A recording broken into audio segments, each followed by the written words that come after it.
I'm Dave Dinkel. I'm here today with Darrell. Darrell's been in the program a little over a year, sort of part-time, and I say that because he has a very successful full-time business. We were talking a little bit before we did this video, and I didn't know this. Darrell has been a broker for 18 years. Mm-hmm. Amazing.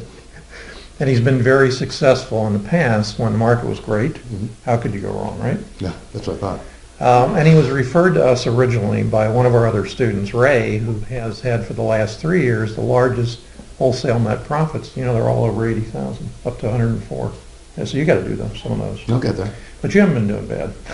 What's interesting, first time I met Darrell, is he had a driver. He's going around in a car with a driver and doing your work in the car. Mm-hmm. And what's even more interesting is he trained his driver to do the scripts, even though the driver didn't understand what he was doing. Right. Is that fair to say? That's fair to say. So last year he brought in a little over about 90,000 or so, but that's in addition to your regular business. Right. Let's talk about the deal you just completed not long ago, a week or so, 2 weeks ago? It closed about a month ago. Oh, okay. So you netted about $31,000 Mm-hmm. in a wholesale deal. Mm-hmm. Tell us about the deal. Is there anything different?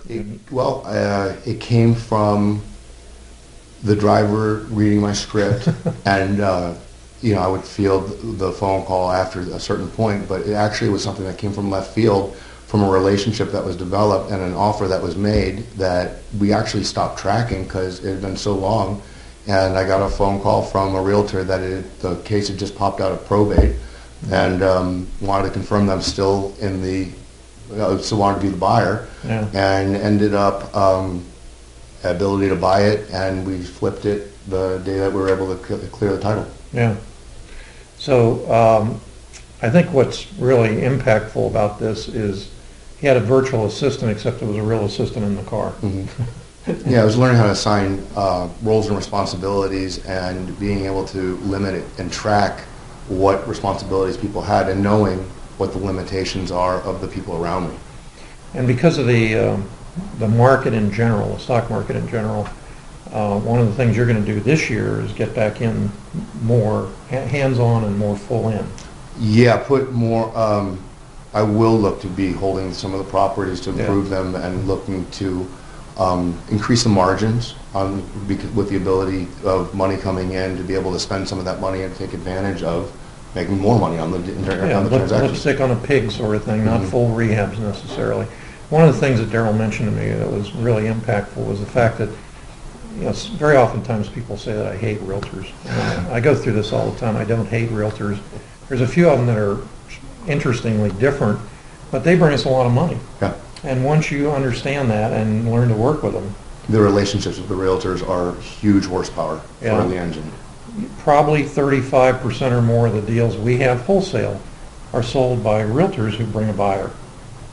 Mm-hmm. And all the properties that I went and identified, except for this one that we closed through probate, were found through realtors. Okay, so the probate property, what did that thing look like? I have no idea. I never saw it. I never inspected it. We had somebody take some pictures that happened to be in the area, and never touched the property. So when you guys come into some sort of mentoring program elsewhere, and the guy says you have to do an evaluation, you have to do all these calculations to figure out what it's worth, it doesn't matter. No. If you can sell it, you can sell it. If you can't, you walk away from it, and that was the best part of what I learned here. And $31,000 later. Yeah. So what would you tell somebody that's thinking about coming in the program? What's been the biggest challenge for you, the biggest reward maybe? The biggest challenge is the time management, because you have to be dedicated to it. I have a full-time job. I'm a financial planner, and the time management in order to follow up on the contract successfully, to be able to build the relationships, all of that comes back to pay you in spades. But again, you have to carve out time for it, because if you give up one side, then the other side gets weaker. So the time management has been a real critical component to this. But with proper time management and consistent effort over the course of the year, we did 5. I did 5. And one of the things you said to me was you're used to taking no's in your conversation. Yeah. So this is no surprise. When we make ridiculously low offers and you get a no, it's okay. It's the beginning of the conversation and the shot across the bow, so to speak.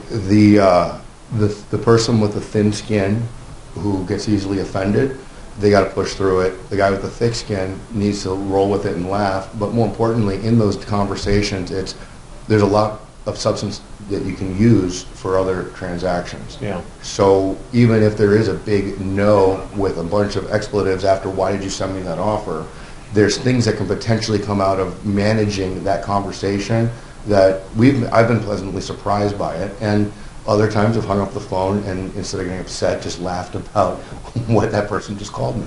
I just had a student in Atlanta who had put out a bandit sign. I told him where to put the bandit signs, and they were in abandoned properties. So he got a phone call from the owner, and the owner was just kept screaming and screaming and screaming at him, and he couldn't get in any part of the conversation. So he called me and said, "How often do you get that?" And I said, "I don't know, not often enough. But just wait a few days, have somebody else call him back and say, I understand your property is for sale. I saw a sign in the yard." And likelihood is because it's abandoned and not kept up at all, he probably is going to sell it. So you just have to make the best out of what you get. Yeah, I mean, if it was easy, everybody would do it, and Yeah. that's part of. Well, we make it easier for you, don't we? Absolutely. I've been a real estate broker for 18 years, and I've had a big real estate company, and I no longer have that big real estate company because the market did change a while back. But I thought I knew everything, and I learned so much in 1 hour of listening to Dave that he opened my eyes and ripped open my ears, because our opinion about realtors is the same. We love you guys. Yeah, I love you guys. But it was the fact that I had blinders in place, and I have stepped over so many things over the past 18 years that the minimal investment in the course really has brought a maximum. I never imagined that I would learn that much or do that much with a weekend course. Yeah, and we do it. Well, Darrell, thank you. Thank you for Appreciate it, guys.